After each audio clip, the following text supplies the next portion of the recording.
Selamat datang kembali di Olive Electronic Channel. Pada kesempatan kali ini saya kembali berbagi tutorial. Tutorial kali ini adalah cara kerja kulkas 2 pintu dengan menggunakan sistem timer 1-3. Baiklah, bagi teman-teman yang barangkali ingin mengetahui cara kerja dari kulkas ini, saksikan terus videonya berikut ini.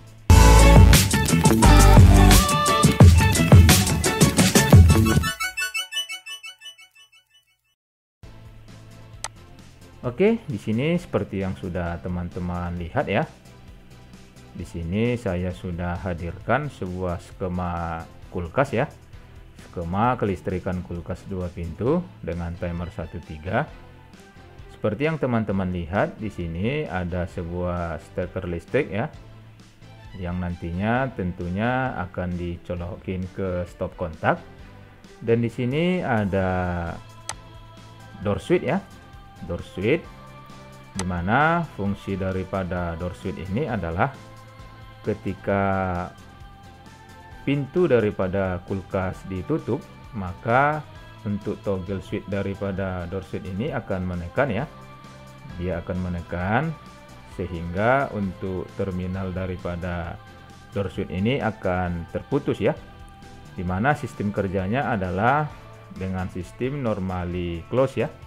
Jadi ketika dalam kondisi normal tanpa ditekan tombolnya ini, maka door switch ini akan terhubung ya, dan ketika dia ditekan, maka koneksi antara terminal door switch ini akan terlepas ya.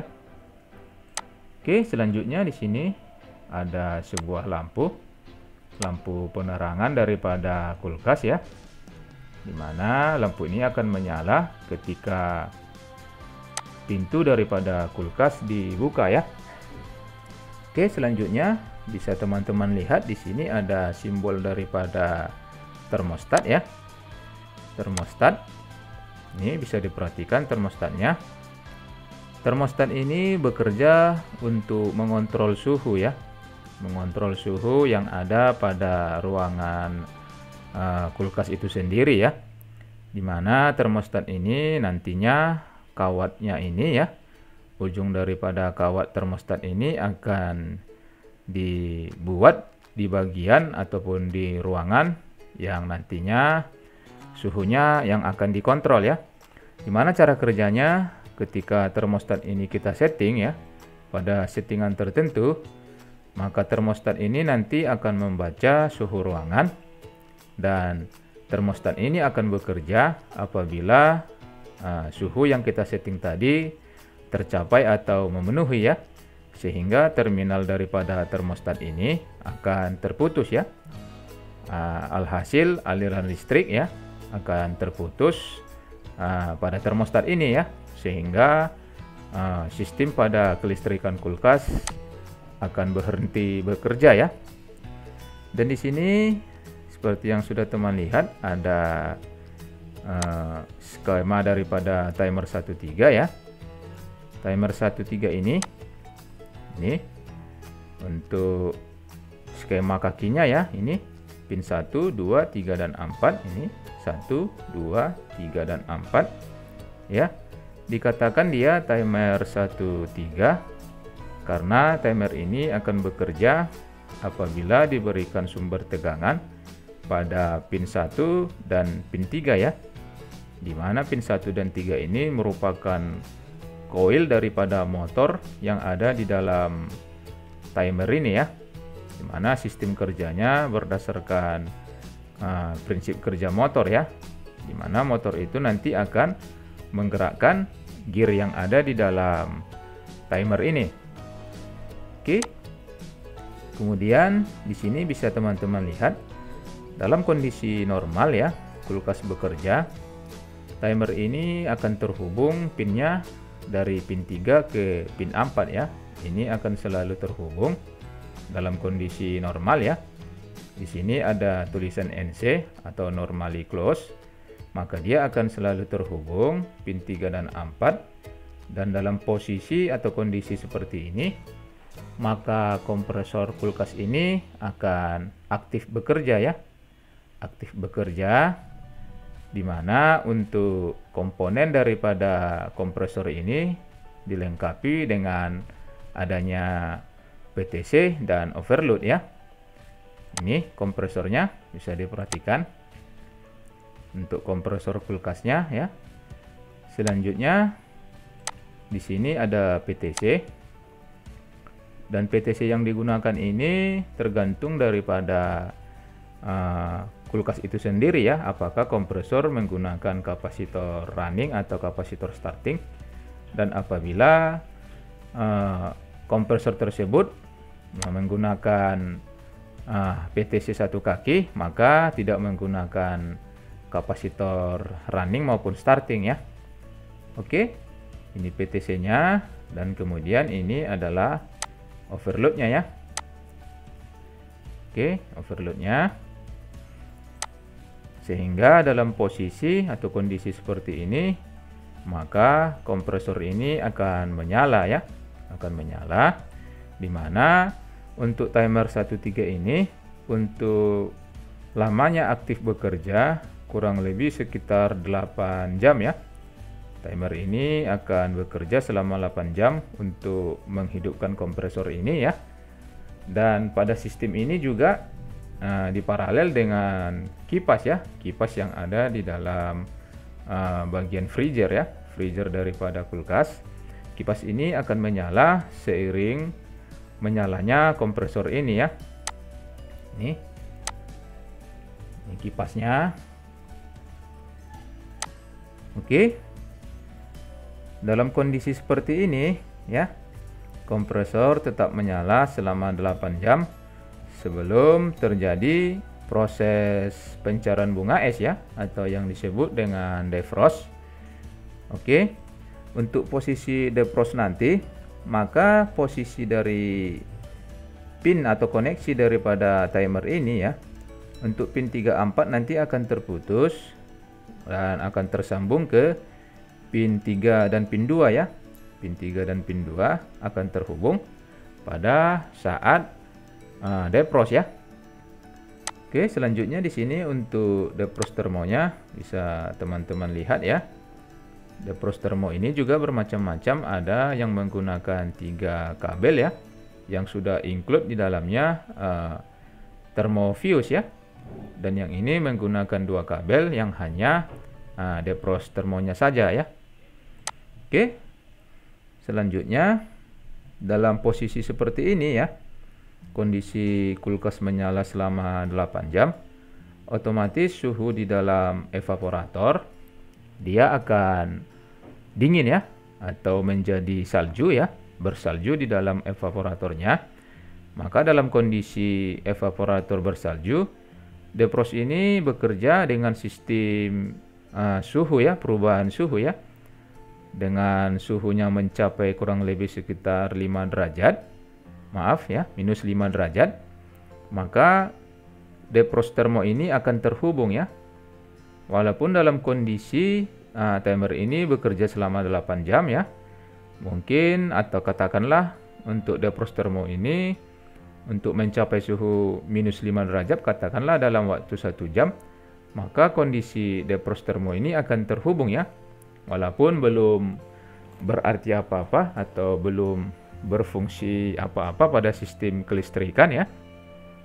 Tetapi ketika nantinya proses defrost termo masuk ya, atau terjadinya perpindahan antara koneksi pin timer ini dari 34 ke 32 ya, maka defrost termo ini sudah standby untuk menghubungkan sistem pencairan es ya, untuk mengaktifkan heater ini ya, untuk mengaktifkan heater ini ya, dimana di dalam sistem kelistrikan kulkas ini dilengkapi dengan thermofuse ya.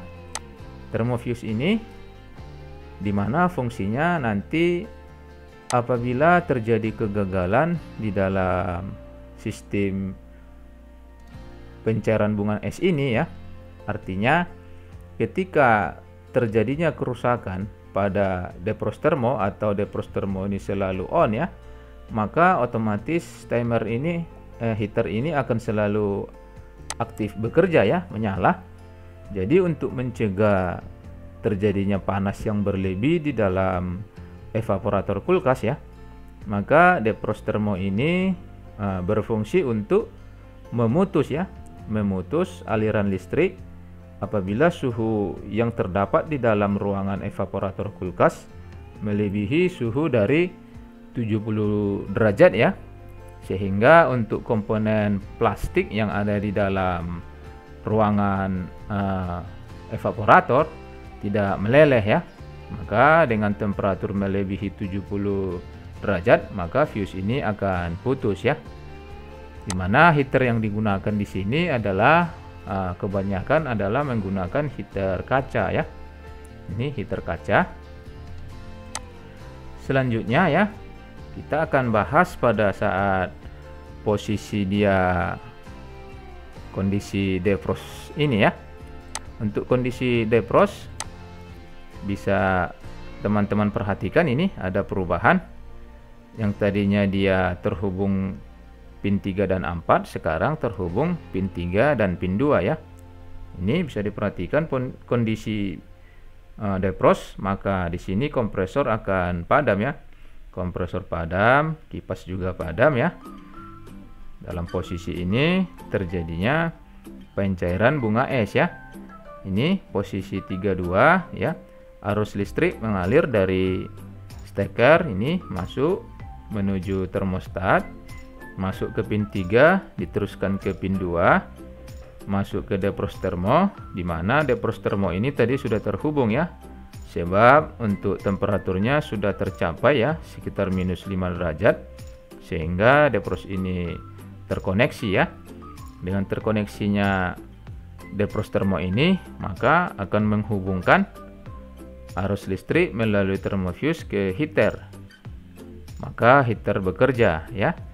Proses ini heater bekerja, dan dalam keadaan kondisi heater ini bekerja, ini perhatikan heater bekerja, maka posisi daripada timer ini akan off ya, akan mati. Kenapa? Sebab bisa diperhatikan ini untuk bagian M2 ini adalah merupakan motor daripada timer ini ya. Jadi ketika pin 3 dan 2 terhubung, maka motor timer ini akan berhenti bekerja ya, atau mati ya. Sebab pin 3, pin 2 terhubung terhadap pin 1 ya. Maka motor daripada timer ini berhenti bekerja sebab tidak mendapatkan sumber netral ya. Nah, jadi ketika panas yang dihasilkan heater ini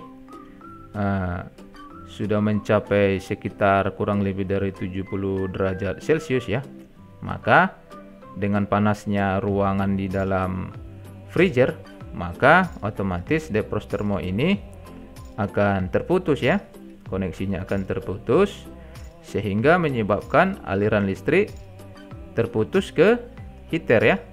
Dengan keadaan seperti ini terputus ya, maka dia akan memutus aliran listrik menuju heater. Dengan kondisi ini terputus, maka arus netral ini akan mengalir dari heater kemudian ke termofuse dan masuk ke motor daripada timer ya.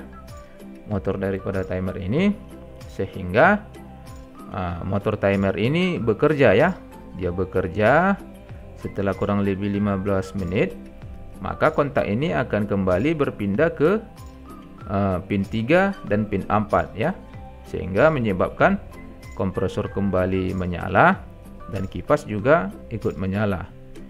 Jadi demikianlah secara terus menerus ya cara kerja daripada kulkas ini. Ketika dia proses bekerja ya, 3 dan 4 ini terhubung, dia akan menyala selama 8 jam. Dan ketika dia sudah mencapai waktu 8 jam, maka timer ini berpindah dari 34 ke 32 ya, untuk mencairkan bunga es yang ada di dalam evaporator kulkas ini ya. Jadi demikianlah secara terus menerus sistem kelistrikan daripada kulkas ini bekerja secara kontinu ya. Jadi mungkin demikian dulu untuk penjelasan daripada cara kerja kulkas ini ya. Semoga video ini bermanfaat dan berguna bagi teman-teman ya. Oke, untuk terakhir jangan lupa subscribe-nya ya. Dan atas subscribe-nya dan like yang diberikan, saya ucapkan terima kasih.